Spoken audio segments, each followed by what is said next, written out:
मैं खेमराज। आज के इस वीडियो के माध्यम से हम संविधान की जो श्रृंखला चल रही थी कॉन्स्टिट्यूशन को जानने की, और उसमें हमने भाग फर्स्ट जो संविधान का उसमें हमने 4 आर्टिकल्स को जाना था। इसमें उसके बाद मैंने बताया भी था आपको कि नेक्स्ट वीडियो में हम जो है 5 आर्टिकल से लेकर 11 तक बात करेंगे, जिसमें हम सिटीजनशिप के बारे में जानकारी लेंगे। तो जिस भी दोस्त ने चैनल को सब्सक्राइब नहीं किया है वह चैनल को सब्सक्राइब अवश्य करें और बेल आइकन को भी प्रेस करें।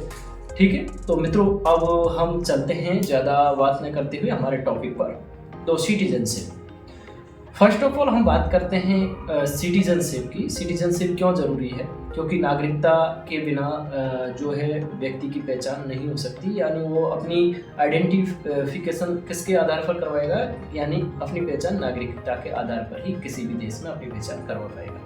तो यहाँ इंडिया में एकहरी नागरिकता है, सिंगल जो है सिटीजनशिप है, जबकि अमेरिका के जो कॉन्स्टिट्यूशन है वहाँ डबल नागरिकता है, यानी कि डबल सिटीजनशिप, दोहरी नागरिकता दी गई है। वहाँ स्टेट की अलग है और वहाँ कंट्री की अलग है। जैसे इंडिया में हम पहले राजस्थानी या हम महाराष्ट्री या हम अन्य जितने भी स्टेट है उनके पहले नागरिक नहीं है। फर्स्ट ऑफ ऑल हम नागरिक है इंडियंस। ठीक है, तो ऑल इंडियंस सिटीजन्स सभी क्या है, इंडियंस ही हैं। इस चीज़ का आप ध्यान रखें। तो फर्स्ट ऑफ ऑल बात करेंगे हम कि नागरिकता क्यों ज़रूरी है। नागरिकता इसलिए ज़रूरी है क्योंकि नागरिकता मिलने पर ही हमको पॉलिटिकल और सिविल और अनेक सारे सोशल जो राइट्स हैं वो तभी प्राप्त होंगे जब हम एक नागरिक हैं, किसी देश की हमको नागरिकता प्राप्त हुई है। ठीक है, तो ये चीज़ आपने समझी। इसके अलावा हम बात करें कि हम फंडामेंटल राइट्स की जब बात करते हैं उसमें भी हम सिटीजनशिप को पढ़ते हैं, क्योंकि इंडियंस नागरिकों को ही सभी राइट्स जो है प्रोवाइड होते हैं, जबकि जो विदेशी नागरिक होते हैं उनको आर्टिकल 15, 16, 19, 29 और 30 ये आर्टिकल्स, उनको जो राइट्स हैं इनमें आर्टिकल्स में वो फंडामेंटल राइट्स प्राप्त नहीं होते हैं, उन पर लागू नहीं होते हैं, जबकि इंडियंस पर ही ये लागू होते हैं, उनको ये राइट्स प्रोवाइड होते हैं। तो इसलिए सिटीजनशिप महत्वपूर्ण है। अब देखते हैं हम सिटीजनशिप से संबंधित जो रिलेटेड आर्टिकल्स हैं उनके बारे में हम चर्चा करेंगे। फर्स्ट ऑफ ऑल बात करते हैं आर्टिकल 5। आर्टिकल 5 ये कहता है कि यहाँ पर, यानी कि जब संविधान हमारा लागू हुआ, इम्प्लीमेंट हुआ 26 जनवरी 1950 को, तो उस टाइम से ही नागरिकता दे दी गई थी, और तब से जब भारत में लोग थे सभी को ही नागरिकता प्राप्त हो गई थी। तो इस आर्टिकल में बताया गया है कि सभी जो नागरिक 26 जनवरी 1950 में इंडिया में थे उन सभी को ही भारतीयता दी गई है, यानी भारत की एक नागरिकता प्रोवाइड की गई है।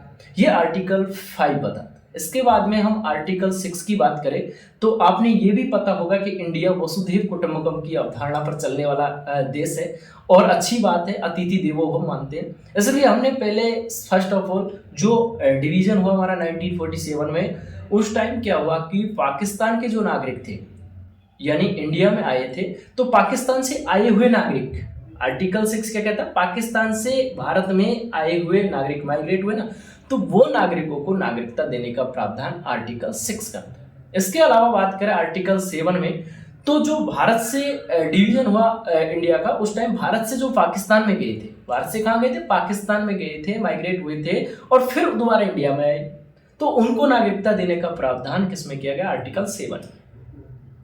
आर्टिकल 7 के बाद में बात करें तो आर्टिकल 8 आता है। आर्टिकल 8 में क्या कहा गया है, आर्टिकल 8 यह बताता है कि दोनों आधार पर हमने भारत से पाकिस्तान और पाकिस्तान से जो भारत आए हैं उस आधार पर तो बता दिया, लेकिन हमारे यहाँ पर यह भी कहा गया है आर्टिकल 8 में कि भारत से बाहर, यानी कि फॉरेन कंट्री में, यानी कि भारत से बाहर जो निवास कर रहे हैं इंडियंस, आपको पता है कि जो है एम्प्लॉयमेंट के लिए अनेक लोग कहाँ जाते हैं, अमेरिका जा रहे हैं, रसिया जा रहे हैं, जर्मनी, इटली, जापान, यानी अन्य अनोदर जो कंट्री हैं उनमें चले जाते हैं और वहाँ पर रोजगार करते हैं कुछ, तो उन लोगों की भी नागरिकता समाप्त नहीं हो जाएगी, उनको भी जो भारत से बाहर है उनको भी नागरिकता प्राप्त हो, क्योंकि उनके बच्चों का जो है जन्म वहाँ होगा, यानी जैसे अमेरिका में गए हैं, जापान में गए, लेकिन उनको वहाँ गए हैं तो, लेकिन वहाँ की नागरिकता तो उनको प्रोवाइड नहीं होगी, क्योंकि अलग अलग कंट्री की अलग अलग जो है रूल रेगुलेशन है सिटीजनशिप देने के, तो उनको उस आधार पर सिटीजनशिप नहीं दी जाएगी,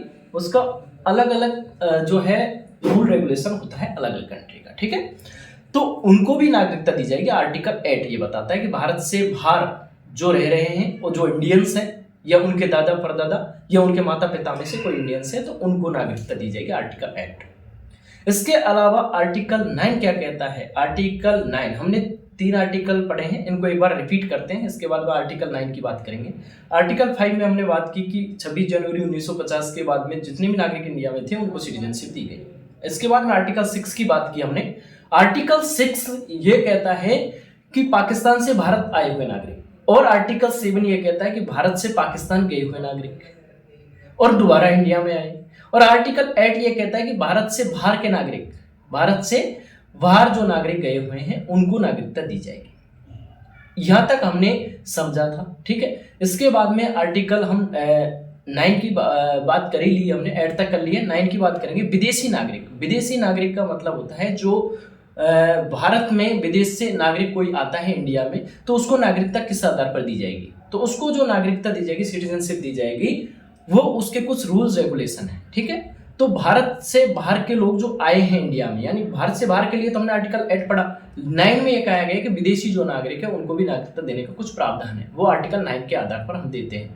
जैसे अमेरिका की बात की हमने, डबल नागरिकता या दोहरी नागरिकता है, ऐसा प्रावधान हमारे इंडिया में नहीं है। हमारे इंडिया में सिंगल नागरिकता ही, सिंगल सिटीजनशिप ही दी जाती है। इसके अलावा आर्टिकल 10।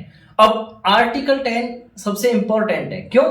क्योंकि सिटीजनशिप दे तो रहे हैं सभी को ही, लेकिन यह नहीं है कि उनको छीन लेंगे। किसी भी व्यक्ति की नागरिकता छीन नहीं सकता कोई भी। अगर ऐसा हो जाए, सपोज दैट अभी बीजेपी गवर्नमेंट पावर में है, शक्ति में, यानी कि उन शासन कर रही है और मेजोरिटी के साथ शासन कर रही है, तो अगर वो चाहे, मान लो ऐसा हो जाए, आर्टिकल 10 आपको प्रोटेक्ट करता है। देखो बताता हूँ कि अगर वो चाहे तो कि भाई कांग्रेस के जितने भी एमपीज हैं उनकी नागरिकता समाप्त कर दो, फिर क्या है, चुनाव कराने का दिक्कत ही, झंझट ही मिटेगा। लेकिन नहीं, ऐसा नहीं कर सकते। क्यों नहीं कर सकते? क्योंकि संविधान में जो मेंबर्स थे उन्होंने पहले से ही ये अमेंडमेंट करके संविधान में ये आर्टिकल जोड़ा, आर्टिकल 10। और आर्टिकल 10 कहता है कि किसी की नागरिकता बिना किसी, यानी कि अगर वो इंडिया के लिए ऐसा कार्य करता है जिससे हमारी सुरक्षा को खतरा हो, या इंडिया के लिए, जैसे आपको पता है कि चाइना और इंडिया वार हुआ तो चाइना की जो बढ़ाई कर रहे थे मार्क्सवादी पार्टी वाले, ऐसा अगर करे उस टाइम की तरह, तो ऐसे लोगों को नागरिकता जो है बर्खास्त की जा सकती है, लेकिन लीगली तरीके से ही बर्खास्त की जाएगी, इनलीगली तरीके से बर्खास्त नहीं की जाएगी, आर्टिकल 10 कहता है। और आर्टिकल 11 में जो बताया गया है, हम आर्टिकल 11 की बात करेंगे। तो आर्टिकल 11 क्या कहता है कि जो नागरिकता दी गई है उस नागरिकता को हम क्या कर सकते हैं, उसमें अमेंडमेंट करने की पावर, जो नागरिकता सिटीजनशिप लोगों को दी गई है उसमें जो अमेंडमेंट किया जाता है, जो संशोधन किया जाता है, वो पावर किसको दी गई है? हमारे पार्लियामेंट को दी गई है। हमारी संसद ही उसके प्रति जो कानून है ला सकती है, उसमें जो अमेंडमेंट है वो कर सकती है। इसके अलावा कोई भी उसमें किसी प्रकार का अमेंडमेंट नहीं कर सकता है। ये पावर दी गई किसको? पार्लियामेंट को। और पार्लियामेंट में भी गृह मंत्रालय, होम मिनिस्ट्री होता है। आपको प्रेजेंट टाइम पता है कि गृह मंत्रालय के जो गृह मंत्री है हमारे अमित शाह जी है, तो वो अभी सीए, एनआरसी और ऐसे अनेक सारे जो है लेके आ रहे हैं प्रावधान। तो ऐसे प्रावधान करने का जो है पावर किसको है? पार्लियामेंट को है। पार्लियामेंट में भी होम मिनिस्ट्री यानी गृह मंत्रालय को दी गई है, ठीक है।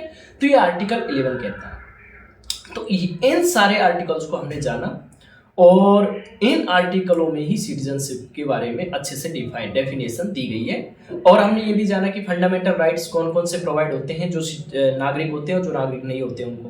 क्योंकि नागरिक जो होगा, सिटीजन जो होगा इंडिया का, उनको सभी फंडामेंटल राइट्स और सभी तरह के जो अधिकार है वो मिलते हैं, लेकिन उनको जो है उनको बाउंड किया गया है कि आपको 15, 16, 19, 29 और 30 ये आर्टिकल सिर्फ किसको दिए गए हैं, ये राइट्स किसको दिए गए हैं? ये सिर्फ इंडियंस को दिए गए हैं, न कि अन्य फॉरेन जो है सिटीजन को, ठीक है। तो ये भी हमने बात की इसमें। इसके अलावा बात करते हैं 1955 का एक्ट, क्योंकि जब संविधान बना तो उस टाइम पर जो संविधान सभा के सदस्य थे उन्होंने ज़्यादा इस पर इतना जो है ज़्यादातर जो संशोधित जो प्रारूप था वो पेश नहीं किया था और इतने भी ज़्यादा प्रावधान नहीं बनाए थे नागरिकता संबंधी कि किसी को दिक्कत आए। लेकिन 1955 में दोबारा एक्ट पास किया गया और इसमें अनेक आधार पर नागरिकता का प्रावधान किया गया। जन्म के आधार पर, वंश के आधार पर, देशीयकरण के आधार पर, अर्जित भूमि के आधार पर। अर्जित भूमि का मतलब किसी भी, जैसे सिक्किम को हमने हमारे इंडिया में 1975 में लिया, तो उस टाइम जो नागरिक थे सिक्किम के, उनको स्वतः ही नागरिकता प्राप्त हो गई, सिटीजनशिप प्राप्त हो गई। तो ऐसा प्रावधान हमारे कॉन्स्टिट्यूशन में है। तो ये अनेक आधार होते हैं जिनके आधार पर नागरिकता हमको प्राप्त होती है। 1955 का जो है सिटीजनशिप अमेंडमेंट एक्ट पास हुआ उस टाइम पर, लेकिन इसमें अनेक बार संशोधन हुआ। ये एक्ट तो उस टाइम पर बन गया 1955 में, लेकिन इसमें अनेक बार क्या हुआ, संशोधन हुआ, अमेंडमेंट हुआ। और 1986 में हुआ, 1992 में हुआ, और 2003 और 2004 उस टाइम पर भी इसमें अमेंडमेंट हुआ। और 2016 में तो प्रेजेंट टाइम में अभी लेटेस्ट किया ही है, और इसको 2019 यानी CAA एक्ट के नाम से पास किया गया। तो इस प्रकार हमारी सिटीजनशिप की जो अवधारणा है इन आर्टिकल्स में दी गई है। ये पार्ट, संविधान के जो पार्ट कौन सा है, पार्ट 2, उसमें दी गई है, आर्टिकल 5 से लेकर 11 तक। और ये जो अवधारणा है, सिटीजनशिप की अवधारणा है, हमने अमेरिका के संविधान से ग्रहण नहीं की है। ज्यादातर लोगों को पता होता है कि अमेरिका से हमने फंडामेंटल राइट्स ले लिए, सिटीजनशिप भी हम अमेरिका से ले ली होगी। नहीं, ये श्योर्स हमने कहां से लिए हैं, सिटीजनशिप संबंधी श्योर्स हमने ब्रिटेन के संविधान को फॉलो किया है। ब्रिटेन के संविधान से हमने ये श्योर्स प्राप्त किए हैं। ठीक है, तो इस प्रकार हमने सिटीजनशिप को समझा। आप वीडियो को अधिक से अधिक शेयर करें, चैनल को सब्सक्राइब करें, और आगे हम नेक्स्ट वीडियो में अगली जो टॉपिक है उसकी चर्चा करेंगे, जिसमें हम आर्टिकल 12 और 13 को देखेंगे, क्योंकि 12 और 13 जो आर्टिकल्स है उसके बाद में ही फंडामेंटल राइट्स की हम बात करेंगे, क्योंकि आते तो वो फंडामेंटल राइट्स में ही, लेकिन वो थोड़े लॉन्ग है और उनको समझना जरूरी होता है। ठीक है, तो धन्यवाद मित्रों, जुड़े रहे हमारे पॉलिटी हब कैमरा चैनल से, और इसको लगातार सब्सक्राइब और वीडियो को शेयर करते रहिए। Thank you. हेलो मित्रों, नमस्कार। पॉलिटी हब कैमरा चैनल पर आपका हार्दिक स्वागत है। और मित्रों, जिसने भी चैनल सब्सक्राइब नहीं किया वो चैनल को सब्सक्राइब अवश्य करें।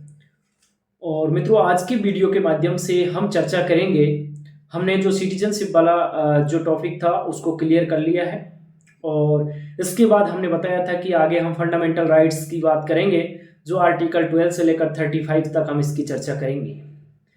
इसमें आज हम टॉपिक लेंगे, आप अंत तक जुड़े रहे, तभी आपको अच्छे से ये टॉपिक क्लियर हो पाएगा, क्योंकि फंडामेंटल राइट्स जो टॉपिक है बहुत ही जो कह सकते हैं लॉन्ग टॉपिक है और बड़ा टॉपिक है, तो ये धीरे धीरे ही क्लियर हो पाएगा, क्योंकि इसमें अनेक पार्ट्स हैं। तो आज हम चर्चा करेंगे फंडामेंटल राइट्स में भी आर्टिकल 12 और आर्टिकल 13 की। इससे पहले हम ब्रीफली समझेंगे, किसको समझेंगे कि हम फंडामेंटल राइट्स क्या होते हैं इसको समझेंगे।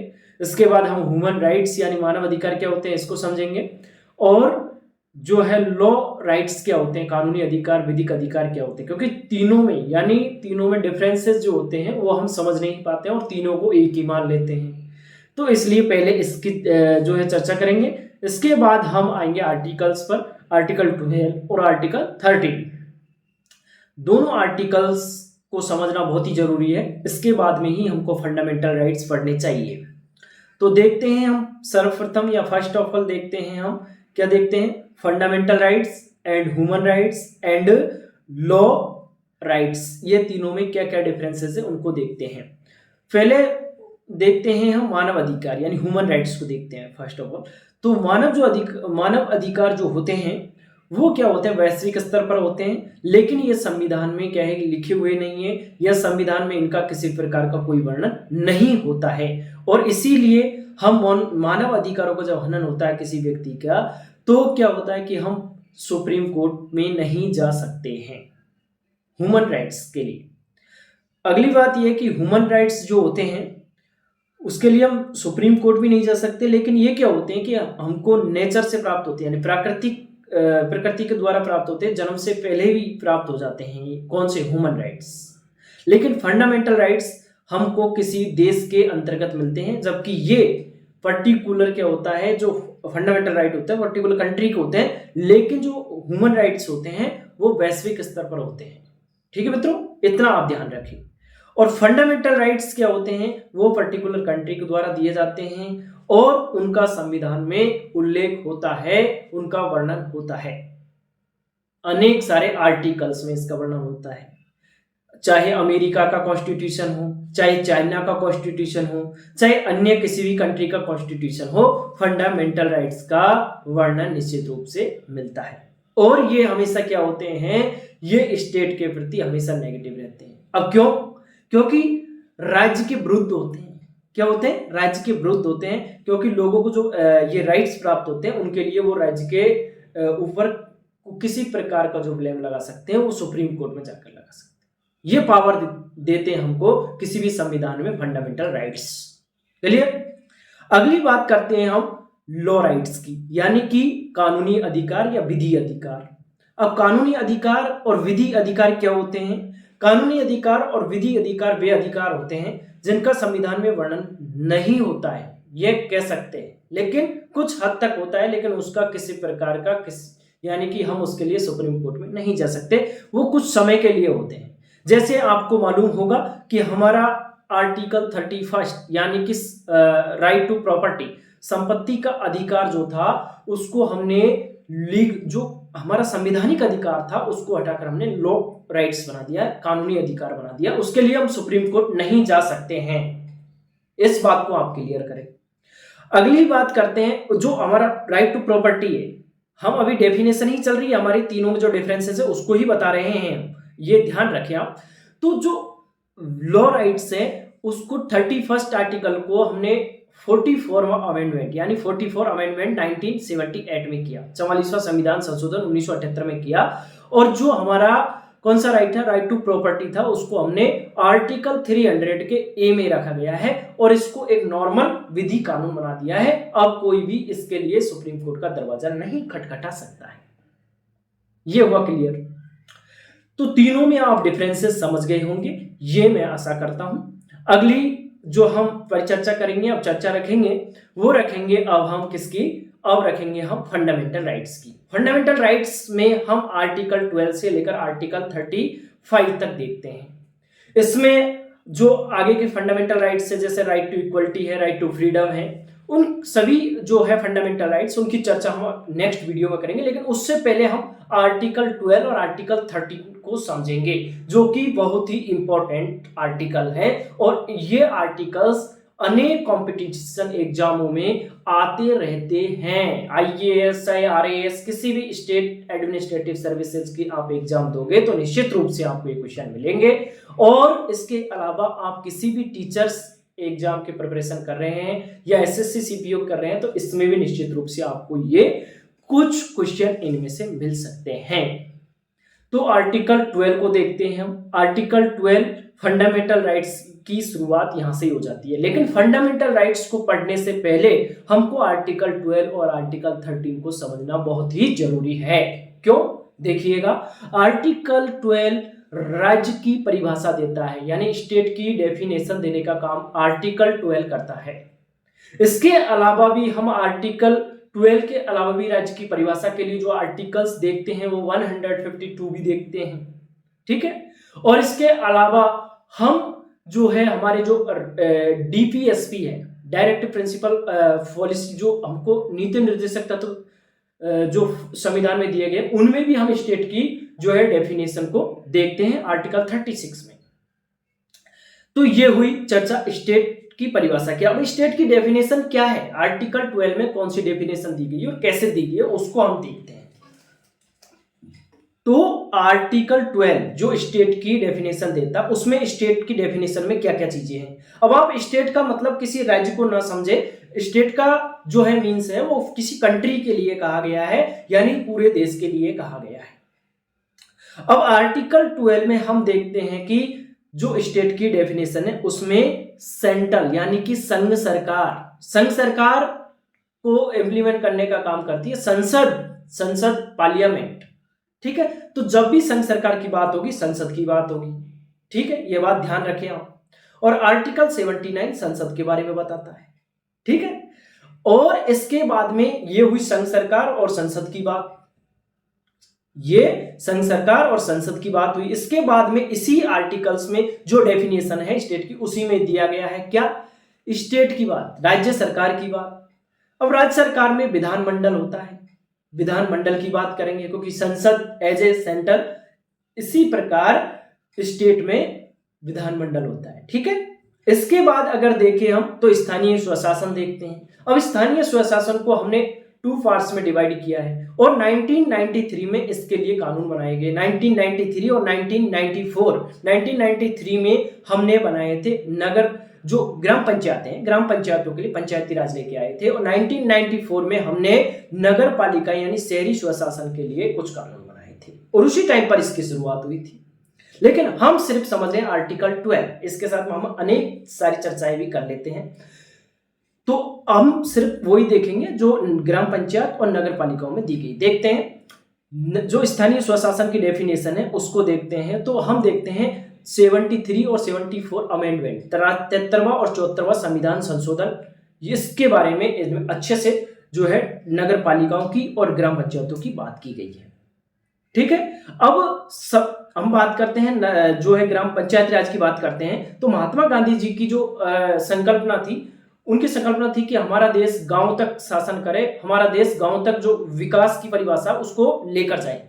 तो आर्टिकल 40 में पंचायत राज के बारे में गांधी जी के जो विचार थे उसको हमने नीति निर्देशक तत्व में रखा, ठीक है।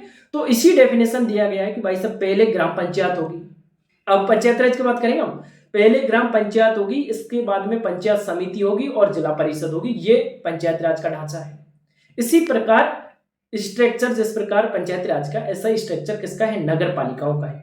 अब नगर स्वशासन क्या है? नगर स्वशासन में सबसे छोटी इकाई है नगर पालिका, इसके बाद में नगर परिषद, इसके बाद में नगर निगम, ठीक है, क्लियर। ये हुआ स्टेट की डेफिनेशन, आर्टिकल 12 क्लियर हुआ। इसके बाद में हम देखते हैं आर्टिकल 13। आप जुड़े रहिएगा वीडियो से अंत तक और लाइक और सब्सक्राइब भी कर दीजिएगा और वीडियो को शेयर अवश्य करें। अब आर्टिकल 13 में चलते हैं। आर्टिकल 13 को देखने से पहले हम समझते हैं कि इसी में ही जो है मौलिक अधिकारों की सुरक्षा, या कह सकते हैं मौलिक अधिकारों को, फंडामेंटल राइट्स को प्रोटेक्शन किया गया, सुरक्षा दी गई है आर्टिकल 13 में। लेकिन इसी में ही इनके साथ कुछ छेड़छाड़ रूपी कह सकते हैं कि इंदिरा गांधी के शासनकाल में उस टाइम पर इसमें एक संशोधन किया गया था और आर्टिकल 13(4) जोड़ा गया था। सब क्लॉज कौन सा? 4 जोड़ा गया था और इसमें किसी प्रकार का संशोधन करने की पावर दे दी गई थी संसद को। लेकिन हम बात करेंगे एक एक आर्टिकल्स के सब क्लॉज जो दिए गए हैं उनके बारे में, क्योंकि आज का वीडियो हमारा आर्टिकल 12 और आर्टिकल 13 पर ही पूरा रहेगा और हमने पहले भी बता दिया है ये बात। तो आर्टिकल 13 के जो first sub clause, second sub clause, third sub clause जो है उनमें हमने फंडामेंटल राइट्स को प्रोटेक्शन दिए, किसी प्रकार का फेरबदल नहीं किया जा सकता, इसके बारे में बताया है। और आर्टिकल 13 के सब क्लॉज 4 में जो हम हैं फंडामेंटल राइट्स में किसी प्रकार का चेंजेस कर सकते हैं, लेकिन उसके लिए प्रॉपरली पार्लियामेंट में मेजॉरिटी के साथ हमको किसी प्रकार का अमेंडमेंट लेकर आना होगा। और अगर संसद ने इसको पास कर दिया तो राष्ट्रपति भी इसके तहत क्या होगा? बाध्यकारी होगा। इसके बारे में समझेंगे। अब देखते हैं आर्टिकल 13 का सब क्लॉज फर्स्ट। आर्टिकल 13 का सब क्लॉज फर्स्ट कहता है कि जो विधि या कानून संविधान के लागू होने से पहले, कॉन्स्टिट्यूशन के इम्प्लीमेंट होने से पहले, यानी 26 जनवरी 1950 से पहले की बनी हुई कोई विधियां हैं, अंग्रेजों के द्वारा बनाई गई कुछ विधियां हैं, या हमारी संविधान सभा के द्वारा बनाई हुई कुछ विधियां हैं, लेकिन वो संविधान लागू होने से पहले की है, तो वो क्या होगा कि वह वहां तक शून्य होगी जहां तक फंडामेंटल राइट्स का हनन होता है।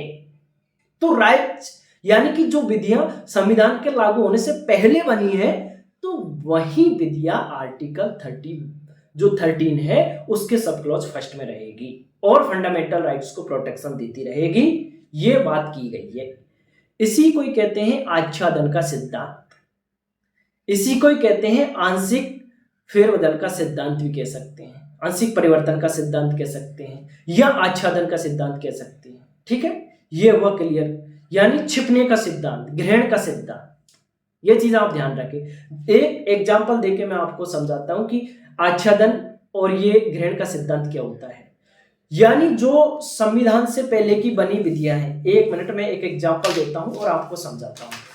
एज इट इज ये जो विधियां हैं वो संविधान, ये फंडामेंटल राइट्स है, दैट इज इसको देखिएगा, ये फंडामेंटल राइट्स है, फंडामेंटल राइट्स हैं, लेकिन इससे पहले की बनी हुई विधियां, ये फंडामेंटल राइट्स कब के हैं, जब संविधान हमारा लागू हुआ था, इससे पहले की जो विधियां हैं बनी हुई हैं वो क्या होगी, जब ये आपस में फंडामेंटल राइट्स और पूर्व की जो विधियां कानून बनाए गए हैं वो अगर ये टकराएगी तो क्या होगा कि जो पूर्व की विधियां ये हैं वो छिप जाएगी, ग्रहण हो जाएगा इनका, ठीक है, फंडामेंटल राइट्स ही ऊपर रहेंगे, इस चीज का आप ध्यान रखिए। ये क्लियर हुआ आच्छादन का सिद्धांत और ग्रहण का सिद्धांत।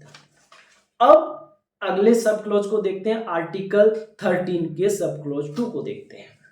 सब क्लोज 2 क्या कहता है, आर्टिकल 13 का सब क्लोज 2 ये कहता है, क्या कहता है कि जो 26 जनवरी 1950 जो भारत के संविधान को इंप्लीमेंट होने के बाद की जो विधियां बनाई गई है वह भी फंडामेंटल राइट्स का उल्लंघन नहीं कर सकती है। इसको कहते हैं पृथक्करण का सिद्धांत।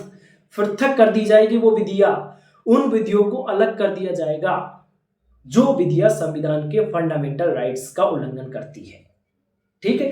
अब एक एग्जांपल और लेते हैं हम इसका, सेकंड का, आराम से समझिएगा। ये फंडामेंटल राइट्स हैं, ठीक है, क्लियर। अब फंडामेंटल राइट्स ये हैं, लेकिन क्या है कि फंडामेंटल राइट्स हैं ये, और इसके बाद में ये विधियां बनाई गई है, ठीक है।